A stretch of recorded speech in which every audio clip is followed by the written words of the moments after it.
Arcadian Vanguard presents the Wrestling News in your daily wrestling newscast for Saturday, November 1st, 2025. Good morning, I'm Mike Sempervive. We begin today with last night's Halloween edition of Smackdown presented live on USA Network from the Delta Center in Salt Lake City. In the closing segment, Drew McIntyre and WWE Champion Cody Rhodes signed the contract for their match tonight at Saturday night's main event, and it was revealed that if Rhodes loses by disqualification or countout, he will still lose his championship.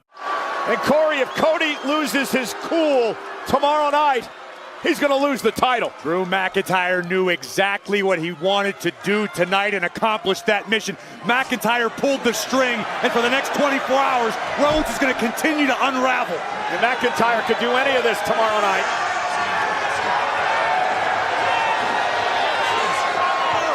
McIntyre puts the champion through a table. In the final match of the night, the MFTs defeated the Motor City Machine Guns. After the match, Rey Fenix and Shinsuke Nakamura tried to fight off the MFTs, but were unsuccessful. Shinsuke Nakamura is here. Tonga Loa taken out. Nakamura now into the fire. Nakamura takes out Mateo. Tonga went for a big boot. Nakamura avoided it.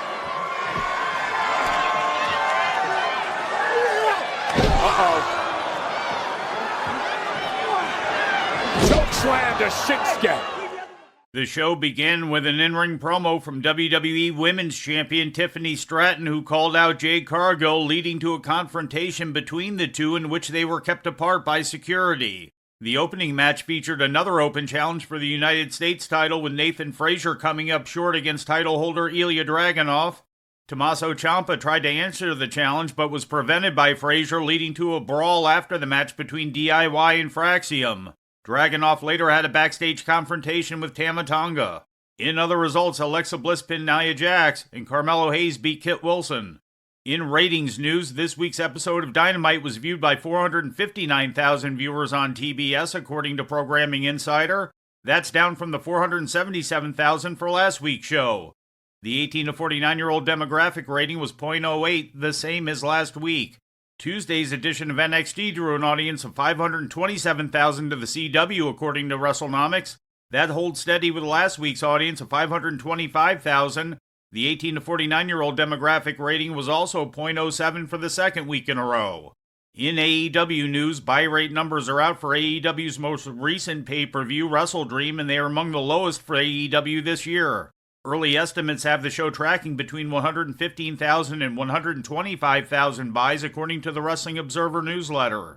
Revenue for the pay-per-view is also expected to take an additional hit thanks to the refunds that were given by Amazon Prime due to technical issues.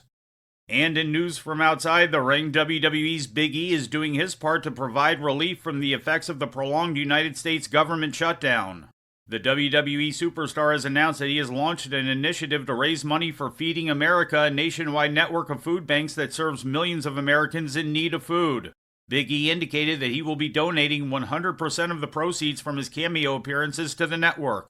The Supplemental Nutrition Assistance Program known as SNAP has temporarily halted operations as of yesterday due to the government shutdown that has been going on for the past month, with many Americans expected to face food insecurity as a result. Currently, there are 42 million Americans who depend on the program to provide food for their families.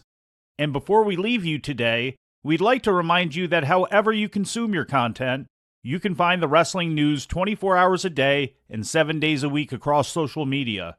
On Twitter, follow us at Wrestling News AV. Our Facebook page is also Wrestling News AV. The Wrestling News can also be found on the Arcadian Vanguard YouTube page. And for those who utilize Amazon Echo devices, just tell Alexa to play the Wrestling News podcast. And remember to make sure you add podcast at the end. Once again, for daily updates, breaking news, and more, follow the Wrestling News across social media. And that's the news for today. If anything happens, we will be here to tell you about it. No clickbait, no paywall, just the Wrestling News.